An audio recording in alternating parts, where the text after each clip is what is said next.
नमस्कार दोस्तों। राजधानी लखनऊ के आज हम लगभग पुराने लखनऊ में खड़े हैं और एक ऐसी घटना आज हम आपको दिखाने जा रहे हैं जो इससे पहले आपके संज्ञान में नहीं आई होगी। दोस्तों, यही वो जगह है जहां पर CAA और NRC को लेकर लखनऊ में दंगा फसाद हुए थे और बहुत सारी सरकारी संपत्ति और निजी संपत्ति को नुकसान पहुंचाया गया था। तमाम समाचार पत्रों में ये खबर छपने के बाद CCTV फुटेज खंगाले गए और बहुत सारे लोगों के बाकायदा पोस्टर लगा करके नाम चस्पा किए गए और बताया गया कि ये लोग दंगे में शामिल थे जिन्होंने सरकारी संपत्ति को, निजी संपत्ति को नुकसान पहुंचाया था।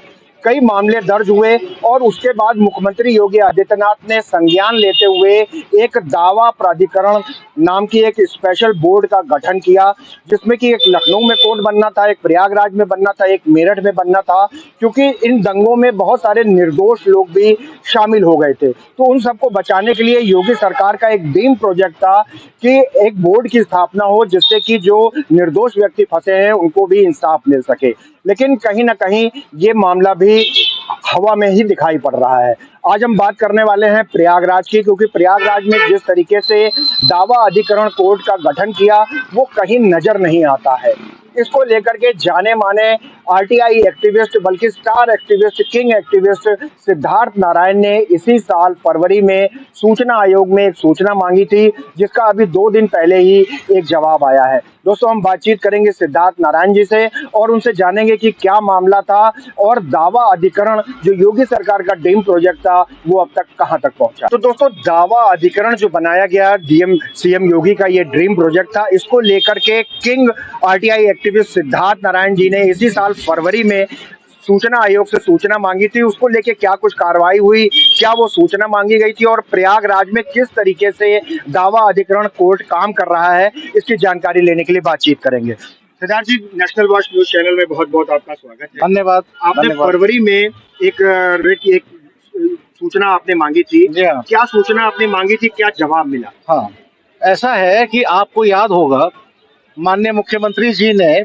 आदेश किया था कि 3 जनपदों में ये आपका दावा अधिकरण बनेगा। मेरठ पश्चिमांचल देखेगा, लखनऊ देखेगा और प्रयागराज सबसे इम्पोर्टेंट है बिकॉज इलाहाबाद हाईकोर्ट भी वहीं है।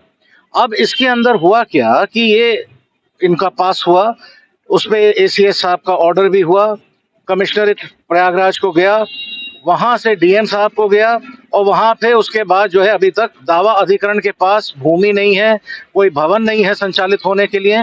और इसमें हमने 6 बिंदुओं पे RTI मांगी थी फरवरी में।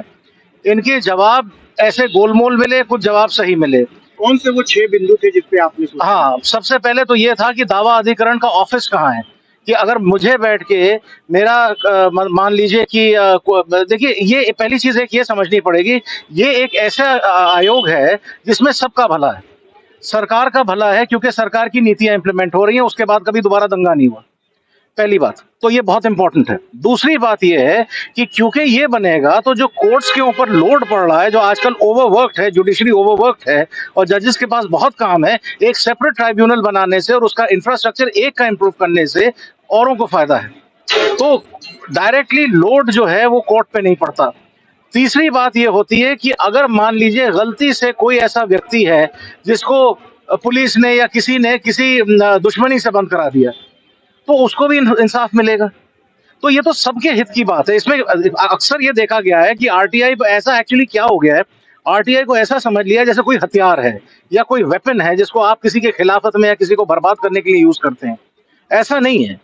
इसको ऐसे ट्रीट करा जाए कि ये सरकार का एक आमंत्रण है कि आप आइए और देखिए कि प्रोग्रेस क्या हुआ। अब प्रोग्रेस क्या हुआ? प्रोग्रेस ये हुआ कि 3 साल बीत गए, अनेक बार रिमाइंडर भेजे गए, बिल्डिंग एक भी नहीं बनी। अच्छा, और एक बात और बताएं कि जो चेयरमैन होते हैं किसी भी ट्राइब्यूनल के, उनका जो रैंक होता है वो डिस्ट्रिक्ट जज का होता है या पैरेलल टू हाई कोर्ट। तो इसमें अगर देखा जाए तो कोर्ट को अगर इंफ्रास्ट्रक्चर नहीं मिलेगा तो फिर बैठ के न्याय कैसे मिलेगा? और त्वरित न्याय का सपना है मुख्यमंत्री जी का, तो मैं तो उनका सपना पूरा कर रहा हूँ। साथ ही में माननीय न्यायालय के केस में लोड कम होगा। अगर कोई अक्यूज है, डायरेक्टली मान लीजिए हाई कोर्ट जाता है तो he has to go to the concern court, तो ये वो कंसर्न कोर्ट है। तो इसका बनाना बहुत जरूरी है। इतने अभिलेख कहाँ रखे जाएंगे भाई? स्टोरेज की जगह नहीं है, स्टेनो नहीं है, कोई बैठने की जगह नहीं है। अगर आप प्रयागराज की हालत देखें तो मंडलायुक्त कार्यालय में एक छोटा सा कमरा दे रखा है, वो भी इतना बेकार है कि उसकी कोई सिक्योरिटी नहीं, कुछ नहीं। तो दैट इज वाई ये तो जनहित में किया गया काम है टोटली। जी सिद्धार्थ जी, हम इस समय पुराने लखनऊ में खड़े हुए हैं और हम उसी जगह पे खड़े हुए हैं शहीद स्मारक के पास जहां पर ये दंगे हुए थे। तो कुल कितने मामले थे जो कि इसमें सरकार में दर्ज हैं और अनुमानतः कितने लोग बंद होंगे, प्रभावित है इससे? प्रभावी तो इसका आंकड़ा आज मेरे पास नहीं है क्योंकि मुझे नहीं मालूम एग्जैक्टली कितने लोगों को, लेकिन मैं ये मानता हूं कि अगर एक वाद पे देखा जाए तो कम से कम 100 लोग तो होंगे ही होंगे। उस हिसाब से अगर 15-16 वाद लंबित हैं तो 1500-1600 लोग हो गए। बहुत से लोग होंगे जो छूट गए होंगे, बहुत से होंगे जो मर भी गए होंगे। ये भी है। अब मान लीजिए यहाँ कोई ई रिक्शे वाला था, वो सिर्फ खड़ा था और वो भी बंद हो गया। मैं से बात कह रहा हूँ, तो वो तो नहीं जा सकता भाई, वो नहीं अफोर्ड कर सकता, कोर्ट को नहीं कर पाएगा।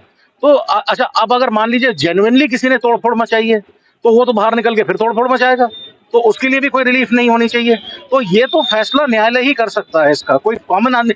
बट ये आरटीआई इसलिए रेलेवेंट है क्योंकि it is the bridge between the executive and the judiciary. अक्सर ये देखा गया है कि सरकार और जुडिशरी लड़ने को है, लड़ाई नहीं है। सरकार ने कानून बनाया, हमने फॉलो करवाया। अच्छा, इस दोनों के बीच जो 3 साल की फाइल नोटिंग और ये सब हमने मांगी है, वो यही है कि ये गया कहाँ भाई? 2 जनपदों में चल रहा है, एक में क्यों नहीं चल रहा? क्या परेशानी आ रही है? क्यों नहीं बिल्डिंग मिल रही? क्या प्रयागराज इतना बड़ा है, कवाल टाउन है, मेरठ तो कवाल नहीं है। एंड प्रयागराज इसलिए भी इंपॉर्टेंट है क्योंकि पुलिस हेडक्वार्टर्स प्रयागराज में। अच्छा, अभी कुंभ है ना, इसलिए भी इंपॉर्टेंट है। तो एक कमरा या एक इंफ्रास्ट्रक्चर तो कोर्ट का इंप्रूव करना ही। और आपको याद होगा, मेरा एक और केस भी है जिसमें मैंने, मेरे अजीज भी हैं, एक तालुकदार हैं, उनकी कोठी जो है मैंने अभी हाल ही में जो है कोर्ट को स्थानांतरित करने की बात की है। तो मेरा तो हमेशा से ये रहता है कि मैं कोर्ट्स को मजबूत करूं, नेत्र न्याय प्रणाली को मजबूत करूं और जितनी मिनिमम पेंडेंसी हो सके उतनी करूं। जी सिद्धार्थ जी, अभी जो आपने आरटीआई डाली थी, इसका शायद कल या परसों में ही कोई जवाब आया है, कुछ आदेश भी हुआ है, क्या है वो आदेश? आदेश ये हुआ कि एडिशनल कमिश्नर साहब जो है प्रयागराज मंडल, उन्होंने जो है मुझे एक चिट्ठी लिखी, उनके जो है ऑफिस ने लिखी। उसमें 2 बिंदुओं को उन्होंने कह दिया ये हमसे संबंधित नहीं है, एडीएम नजुल से है और जिलाधिकारी कार्यालय से। अब ये तो कहना बहुत आसान है, क्योंकि ये तो सबसे अच्छी बात है कि मैं अच्छा हूं, आप अच्छे नहीं हैं, लेकिन भाई ओवरऑल जिम्मेदारी तो आप ही की है। अगर बैठ के किसी ने काम नहीं किया तो क्या 3 साल से बैठ के ये चल रहा है? अब कुछ तो आप रिजल्ट लाइए। तो माननीय आयोग ने ये किया कि उन्होंने कहा कि साहब आप इसके जो हमने ऐतराज लिखे हैं, इस ऐतराज का निस्तारण करें और ये बताएं कि अभी तक की क्या इसमें कार्रवाई की गई है, और साथ में सारी फाइल नोटिंग लाइए। तो ये मैंने पूरा ऑन रिकॉर्ड मंगवाया है, कोई आउट ऑफ कॉन्टेक्स्ट बात नहीं करी, बिल्कुल जो लीगल बात है वो करी कि आप बता दीजिए कब तक ये अधिग्रहण की बिल्डिंग या किराए पे बिल्डिंग या जैसे भी आप लोग करें, वो एक एडमिनिस्ट्रेटिव प्रोसीजर है, उसको आप कैसे करेंगे।